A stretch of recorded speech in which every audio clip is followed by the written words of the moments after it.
know. But I just like Great tune. And welcome back to the Pals Podcast.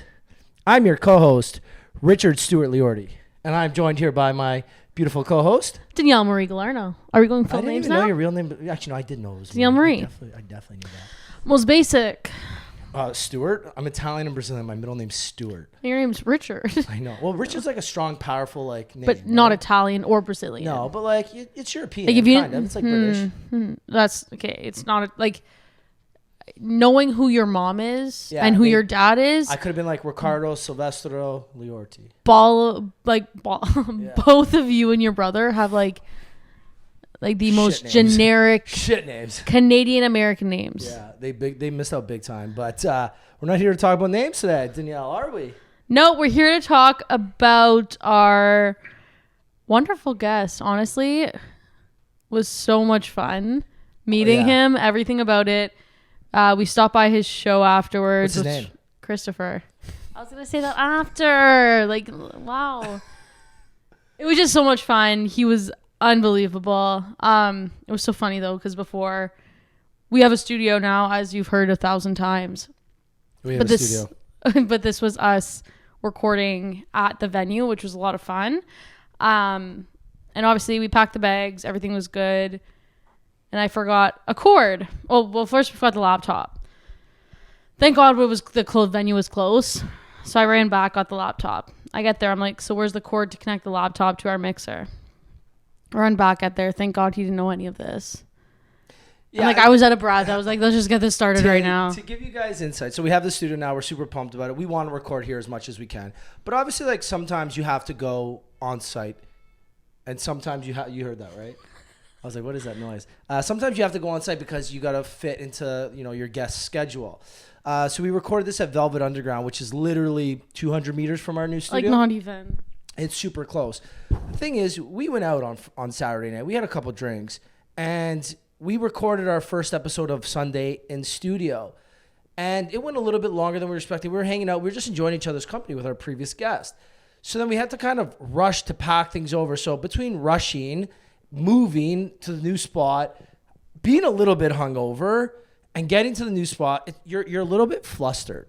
And while I think Velvet Underground's a fun place to go to a concert, it's not exactly the best place to record a podcast. No, and I'm just going to preface this. We've been having issues with our connector to the laptop, and we were supposed to test it out. It was literally on our list every single day, but we always were missing something. Like, you forgot the laptop, and you forgot the laptop again. And again, we don't before this was different because Danny was the manager, me and George were the co-host, and Danny took care of this before. But now Danny's got to worry about prepping for episodes too. So it's not that that's the number one thing on her mind, is to remember a freaking chord sometimes, right? We've got other shit on the go, and especially when you have back-to-back episodes, there is prep that goes into it. That was my first back-to-back. That was your first back-to-back? Congrats. Yeah. You were good. All things considered. What? All things considered, I had great with both episodes. You fixed the laptop. On site, spot. And after me, I was literally out of breath from running back and forth twice. I was looking at you, and it wasn't even going back and forth. It was coming up. Our elevator was also broken in the building that weekend, so it was me running up the stairs, running back down the stairs. I hope you started counting too. I don't know if I did. So let me preface this by saying too, when we put away the cords, so when we lost our original studio and I started recording on site by myself, I was very specific about how I put away the cords because tangled cords is it gives me anxiety. It just frustrates me. And there's nothing worse than having to set up and having to deal with tangled cords. So I started doing this by myself. So when Danny came to our first episode on site, Danny just threw all the cords together. And I looked at her. I was like, Danny, next time just wrap it up like this. And I showed her how to wrap it up. In the whole confusion of moving from A to B, Danny just basically wrapped all the cords around the mixer with the fourth mic, which we don't use. We don't use the fourth mic unless there's a fourth person, which there hasn't been one. So Danny forgets the cord. And I'm in Velvet Underground, sweating. We're trying we just figured, okay, we're going to shoot it on stage, as you will soon see. And I grabbed the mixer, and I'm just I'm about to kill Danny. I'm staying calm because Maz is with us. Thank God Maz is with us. Ricky, it's not that big of a deal. I was like, Danny knows this. And then Danny, again, our studio's across the street. This is a 1 minute walk.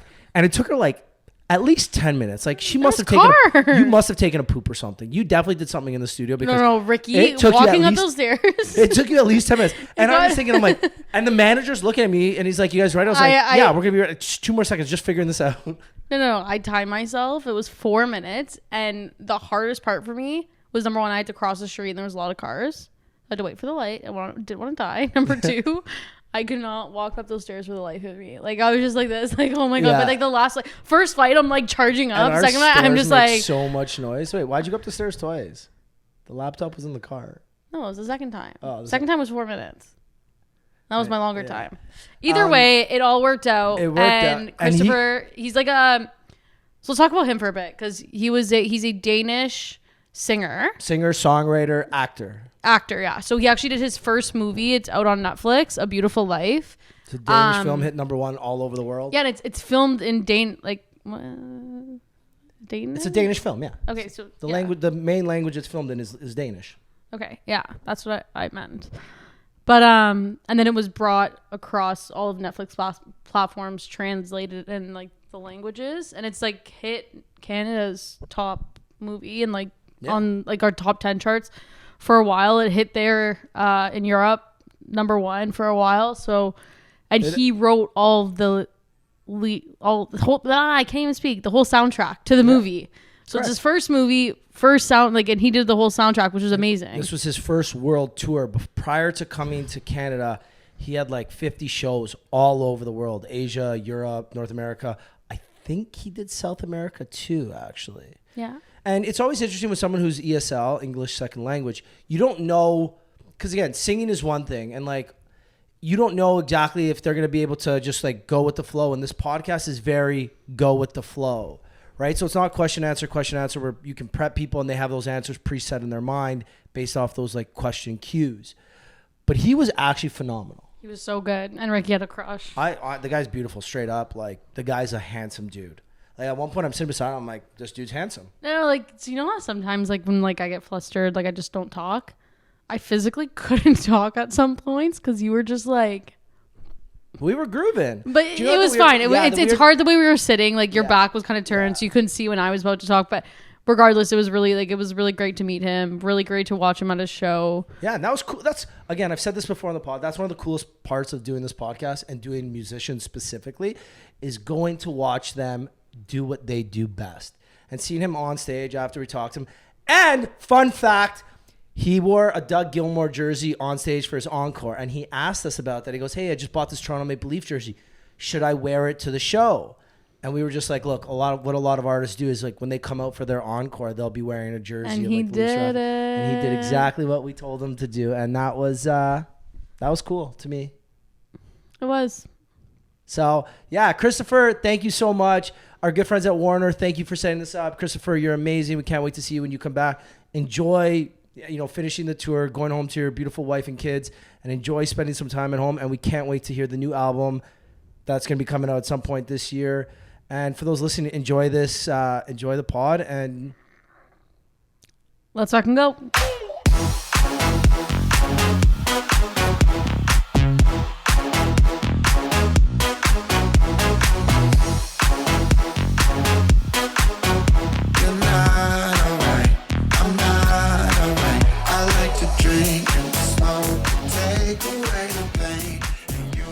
All right, Christopher, welcome to the Powell's podcast. Thank you so much, man. No, thanks for taking the time. It's this is our third episode or fourth episode recording here. Yeah, in this going location. into the 5th year. Yeah, we're going into our 5th year. It took us a while to calculate. It took us a while to figure that out. But we're glad to have you on. And how's the tour? Because you just came off a massive world tour. Yeah, this is the final leg of the tour, and it's my first time in Canada. And we just played a couple days ago in Vancouver. So Vancouver's beautiful. It was so dope. Like, the show was sold out. It was great, and tonight is sold out. So I'm really excited to be here. We just had a chance to go for a little walk, and yeah. So you going down Queen West? Yeah. I love it here already. So Queen West is like one of like the hippest and trendiest neighborhoods in North America. Yeah, I could tell. I just bought this in a vintage store. I was actually when I saw you, I was just like, "There's no way he's a Phoenix Coyotes fan." No, like, there's no chance in hell he is. Like, this just is every store, every coffee shop, everything is just super vibey here. Yeah, so, it's good. Yeah. What's I know this is a generic question and it might be hard to answer, but what's the favorite stop on the tour so far? Because everyone's always like, "Oh, every show is so good, this and that." But is there one show that stands out? I mean, I love LA. I love Chicago as well. We went out after the show to a little blues bar, had some deep dish pizza, and Yeah, we're just trying to get the best out of every city we're in, but it depends on like what the schedule is the day after the show, because that makes the whole difference. If you get a chance to actually see the city, we came here early today. So how long are you in Toronto for? We leaving tonight after the show. Yeah, okay. but I love it here already.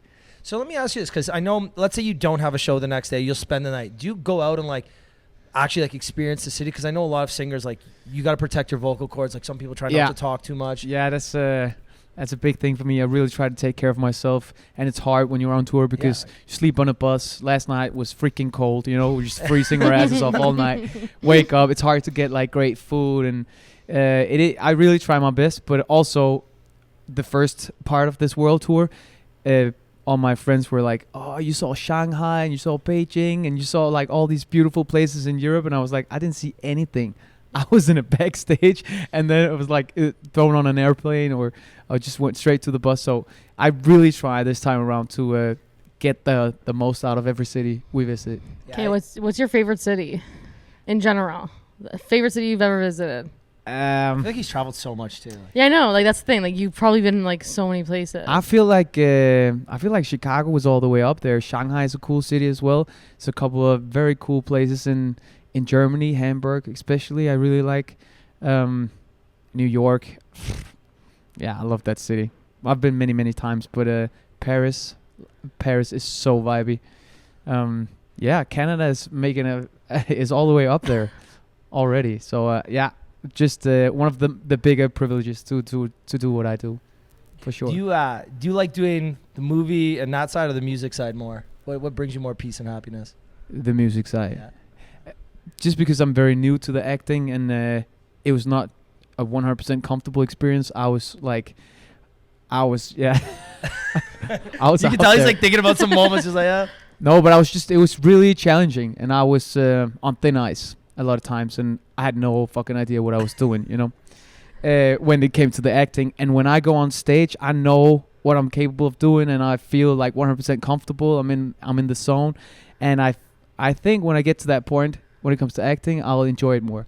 But this first thing, the first movie, the first ever like dramatic role I had to play, was very challenging, and that sort of overshadowed a little bit the. Yeah, I can see it, because you've been doing music since what, I believe 2010.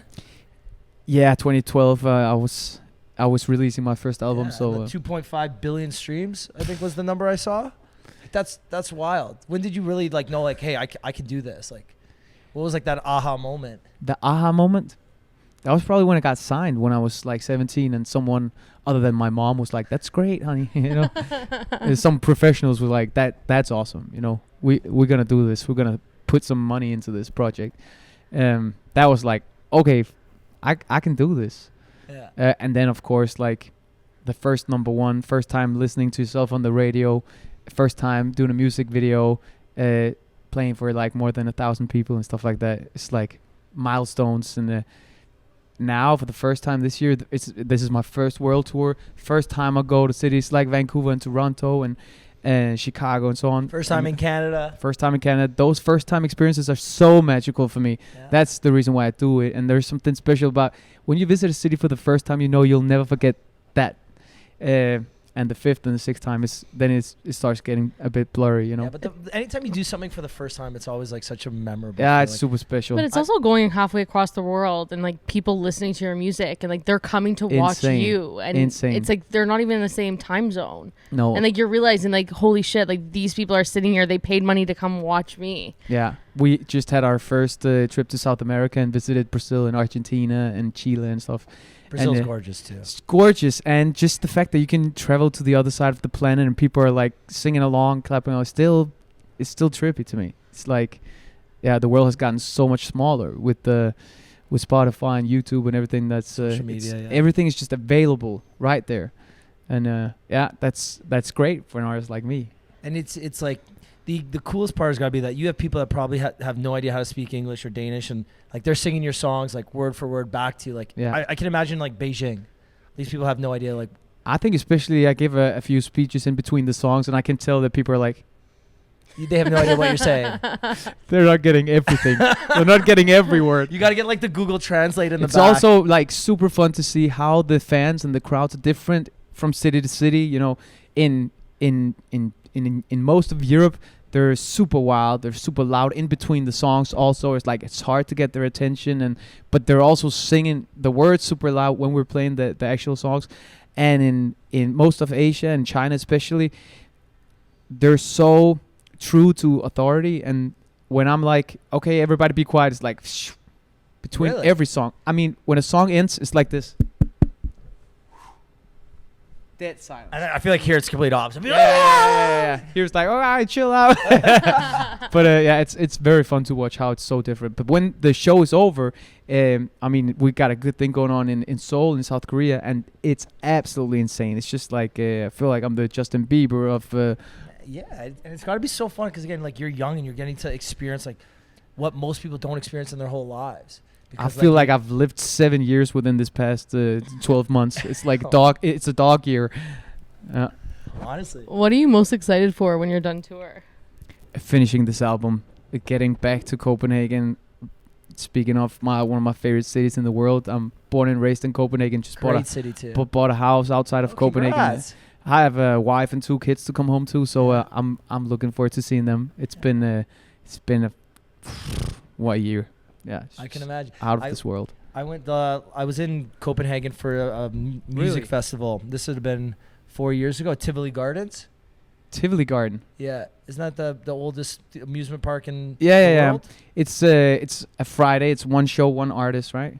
Maybe I don't remember. Or was it a festival? So Loud Luxury was the DJs or the people performing there. So I don't know if you know who they are. They're big and strong. Yeah. I know who they are. I went to school with the guys, so I was in. Oh wow! So they had a massive EDM hit. So so Body. Yeah. So we're good friends with them. I was in Ibiza, flying back home on like holiday. Okay. It was my birthday, so one of them called me. It's like, Rick, what are you doing for your birthday? So I'm just like, I'm in Ibiza, flying home. Like, come to Copenhagen. We're playing a radio show. That's what they said.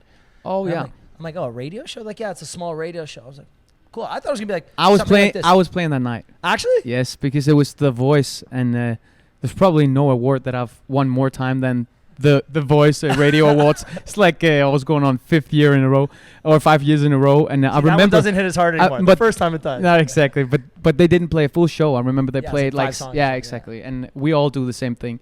So that it was a bit like a festival thing, but that's my home court. I've played Tivoli 10 times, 12 times maybe, and every time it's like 25, 30,000 people. It's crazy. Insane. When we got there, we checked into our hotel, and my buddy's like, hey, you got to enter through this spot. I didn't know what Tivoli Gardens was. No. It's like, you got to enter through here. They're going to have your passes for cool. Again, I thought it was going to be like a radio show like this. Yeah. Something like, a little bit more quiet. Come play this radio show. Yeah, that's what they said. So I get there. They give us our passes. We walk through the tunnel. We get to the green room. Still don't know what Tivoli Gardens is.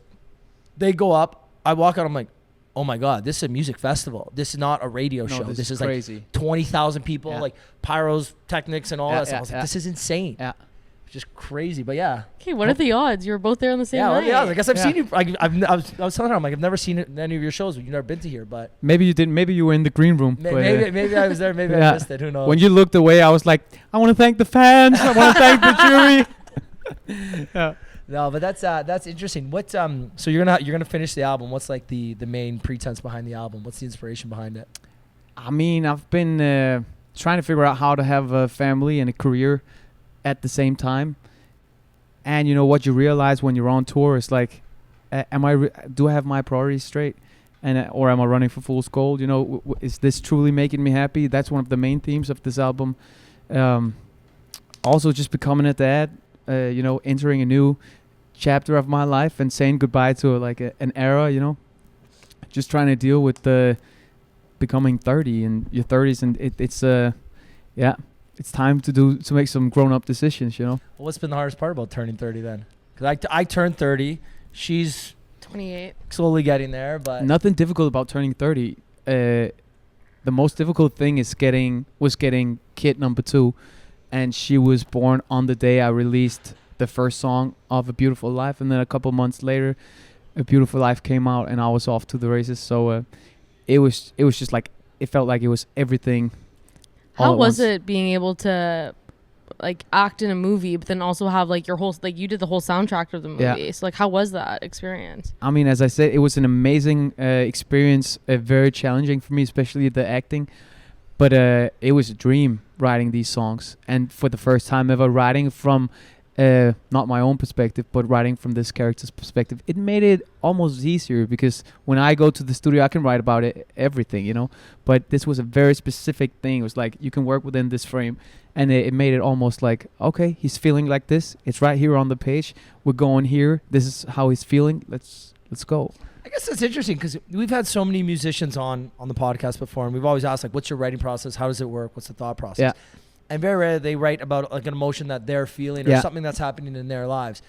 But we've never had someone write for the perspective of someone else and how they're feeling directly, right? But I also felt like I was that guy. I was so in it. deep Invested, in it. yeah. I was so invested, and I really liked the script. I really liked the character. I really spent a lot of time, months and months, building this character. So I felt like I know this guy better than anyone. I know what he's going through. And when I because I know nothing about acting, when I was when we were shooting these scenes, I was not using anything from my own life. There was only one way to do this for me, and that was just becoming this guy.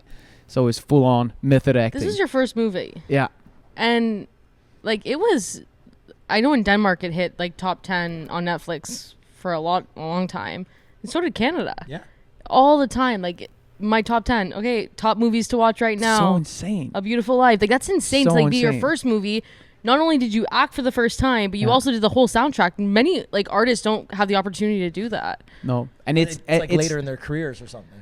For sure. But what surprised me the most, it's a Danish movie. We're speaking Danish. And, you know, I really had no idea what to expect. I kind of expected it to go number one in Denmark, or at least it had a lot of publicity and stuff. But for it to see it just reach the number one spot on like, I think it was like 70 countries or something like that. It was just, what? I remember getting a phone call from a manager. It's like, it's the number one movie in the world on the probably the biggest streaming platform in the world right now. It's like, how? Dreaming, yeah. Like, how? No, but for real, like, how is that possible? A Danish movie. Do you believe in manifesting?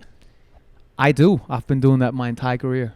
Yeah, I just got that vibe that you would. Yeah. Yeah. I'm like a big manifester as well. Yeah. And we were just talking about earlier, like, it's not fake it till you make it, but the idea of like, if you say something enough times, you believe it something enough times, you act it enough times, eventually it'll happen. For me, if I write it down, that makes a big difference. Yeah? Yeah.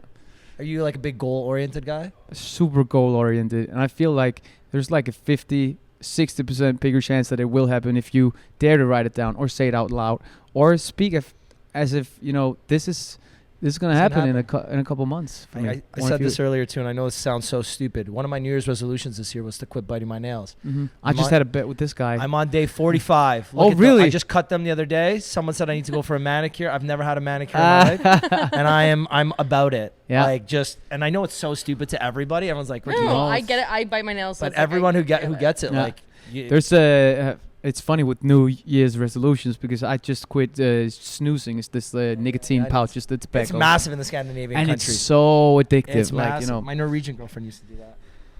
Yeah, but I'm such over my an TikTok. all-in guy. You know, I can't start on a Thursday. I have to start on a Monday. I have to start like the 1st of January. It's weird. But So wait, how many pouches did you put in that last week of December? a lot. I almost turned it up because I knew that. Because you I'm knew you gonna were stop it. I'm quitting in a See, month. I'm the opposite. When if something's in my mind, I'm like, cool, I'll start today.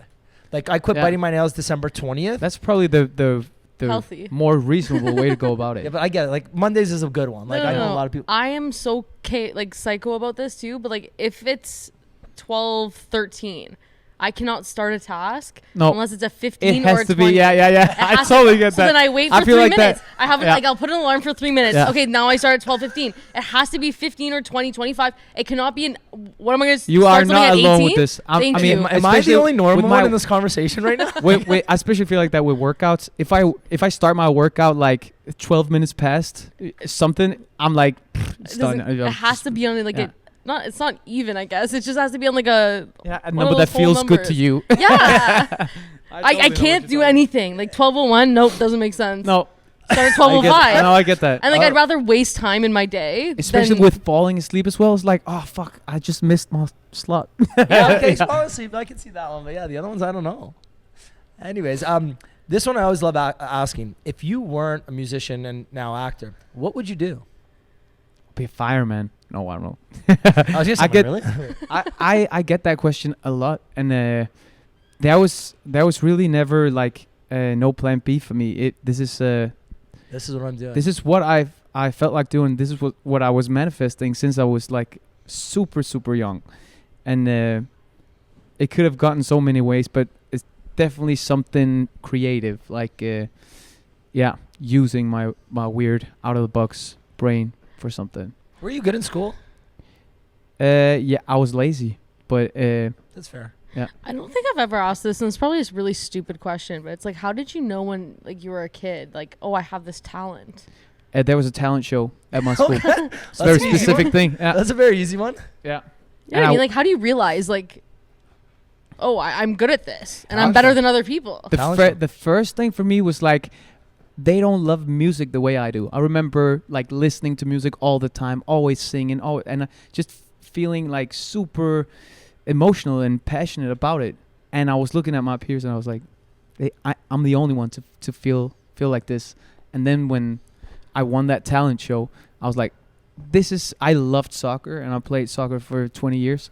But I was like, I was never the best at soccer, and for the first time, I was like, here's something I can do that no one else can do, and that was a moment of, all right, this is my thing. That's a cool feeling. Knowing that feeling, like knowing like this is. This Yeah, is and, what- and not knowing where it comes from. It's just Yeah. pure passion. Just comes from somewhere within, you know. When it comes to music, are you the type that there's usually two types of artists? One that like really loves the production, the writing, the back end side of things, and then there's the ones that love the performing and the, the crowd and that. Which Yeah. one are you, or do you fall under? That's a good question. I mean, I live for playing live. I love, that's where I come alive, and seeing the people singing along to the words that you came up with in some fucking basement in Stockholm somewhere, and that's the best feeling. Very specific But- basement. Yeah, no, I've written a lot of songs in that basement.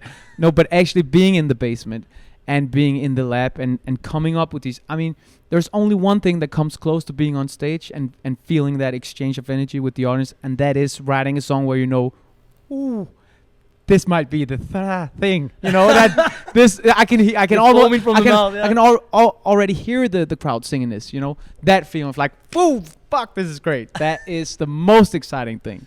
Have you ever had a song that you felt that way? You're like, this is it. This is the big one, and it didn't. Yeah.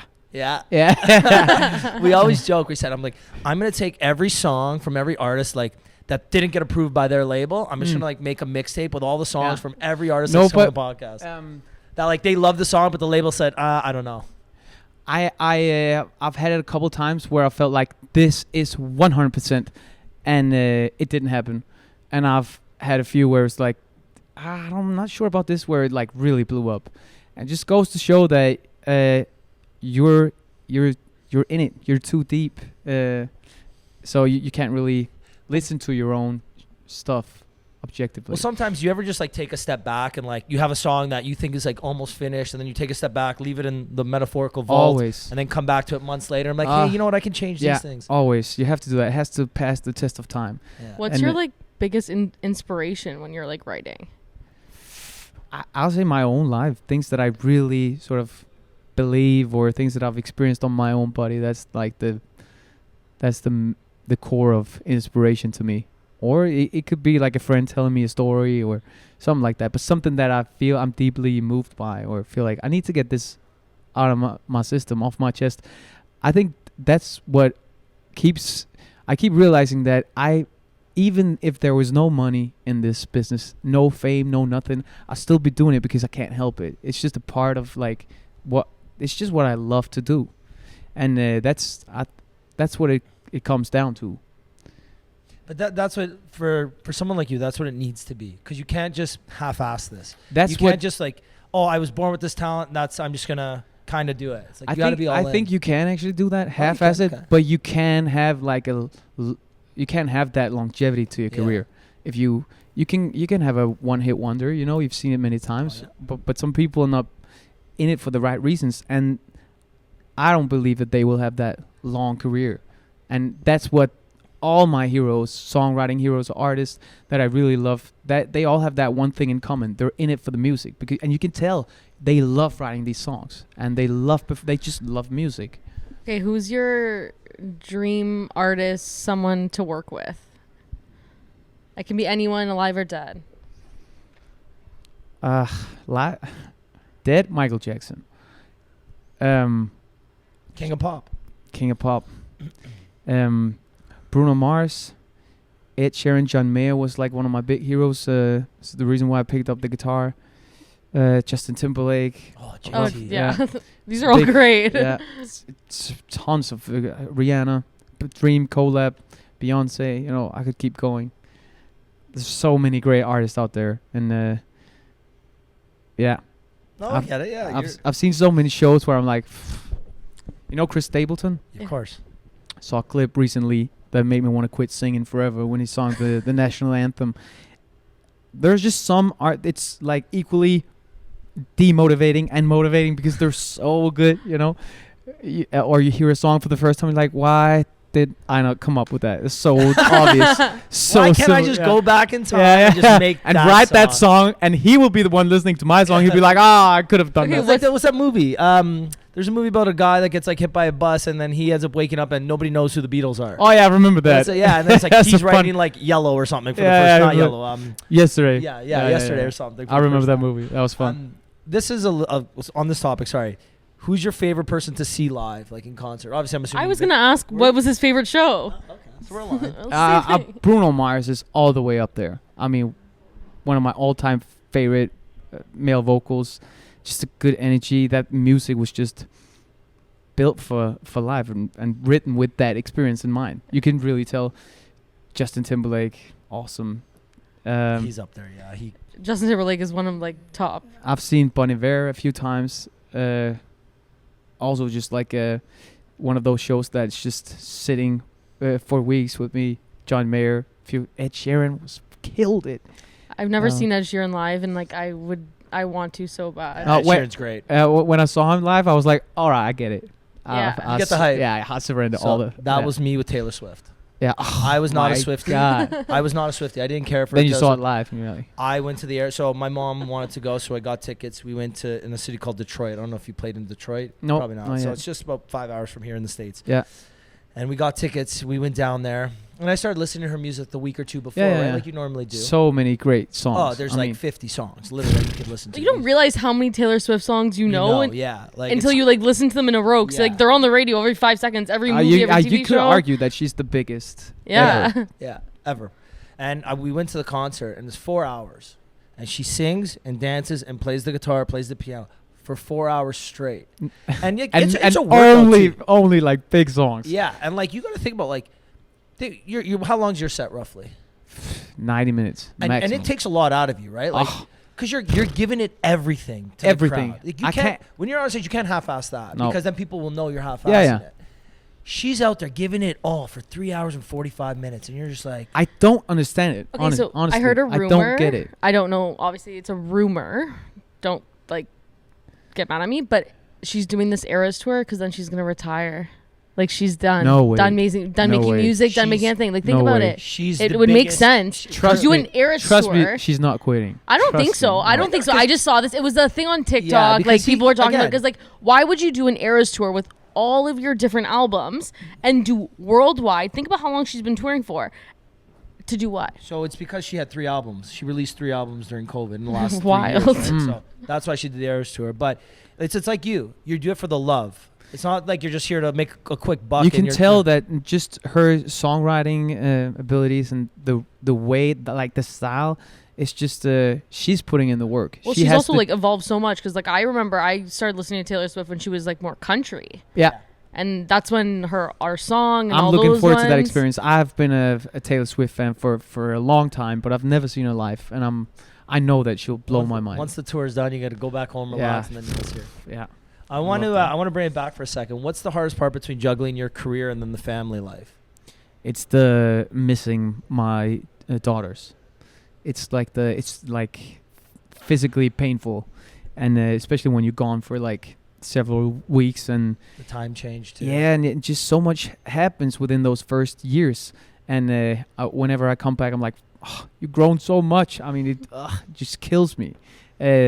Because I was ready for this world tour 5 years ago. it was not my plan to. I feel like I'm ready now in a different way, so probably it's for the better. But yeah, damn, it's hard to miss out on those moments.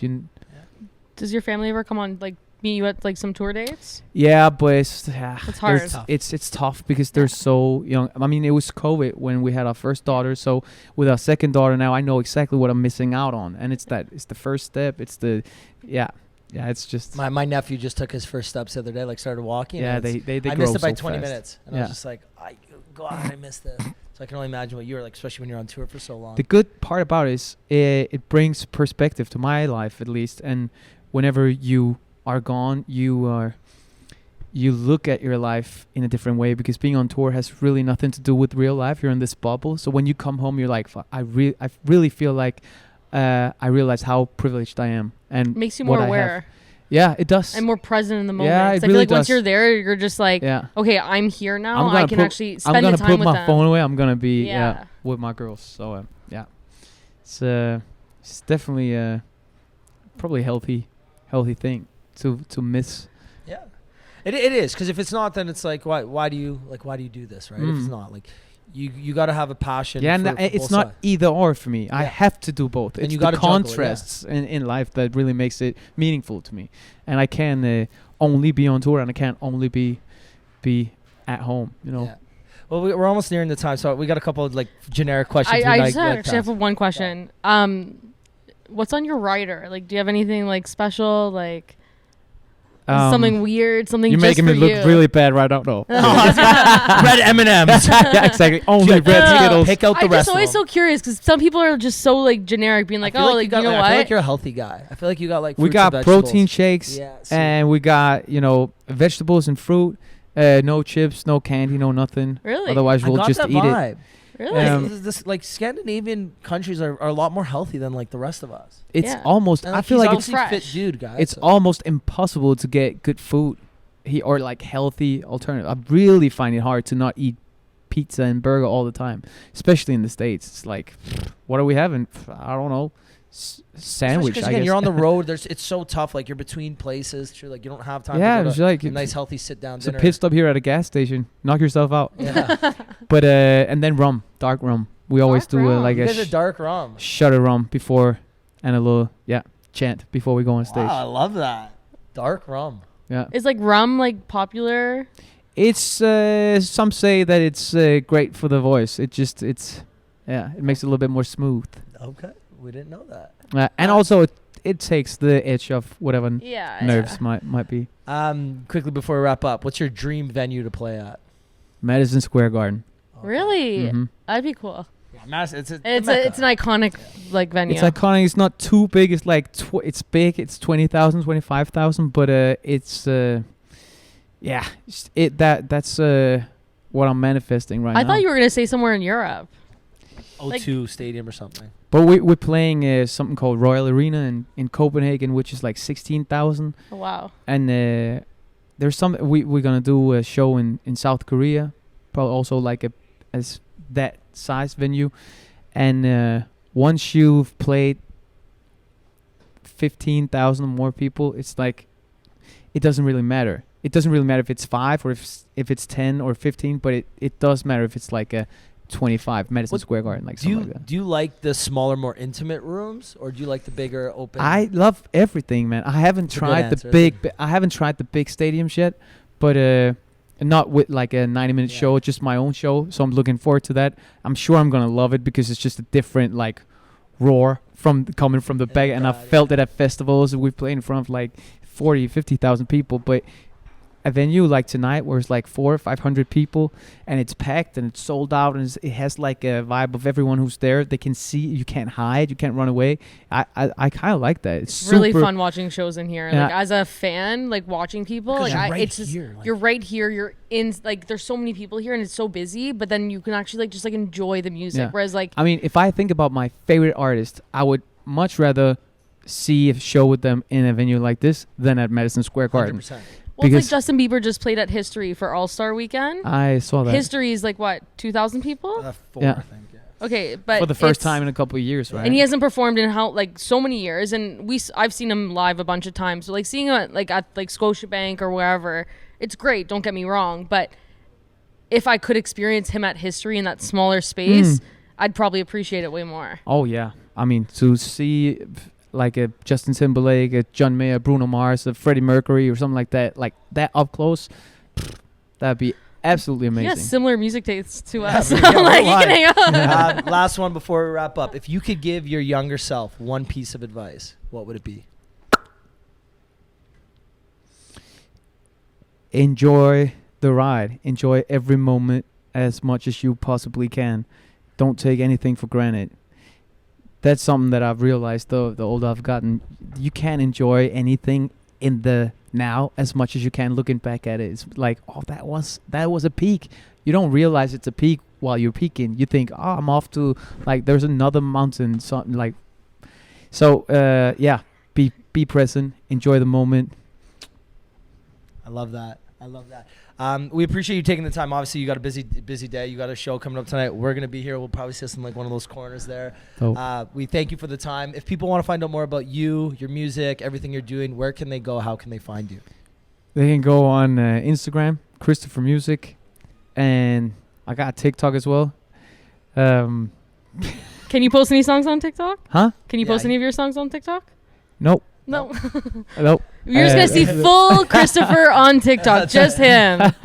YouTube, obviously. Spotify. All your favorite streaming platforms. Perfect. And again, thank you for taking the time. Thank you for having me. And guys, Appreciate we made it to the end. Give Christopher a follow. He's wrapping up his tour. And watch his movie. Watch the movie on Netflix, and we will see you guys next week. Cheers, guys. Bye. Cheers. You like to drink and to smoke to take away the pain. And I don't remember all of my mistakes and every high.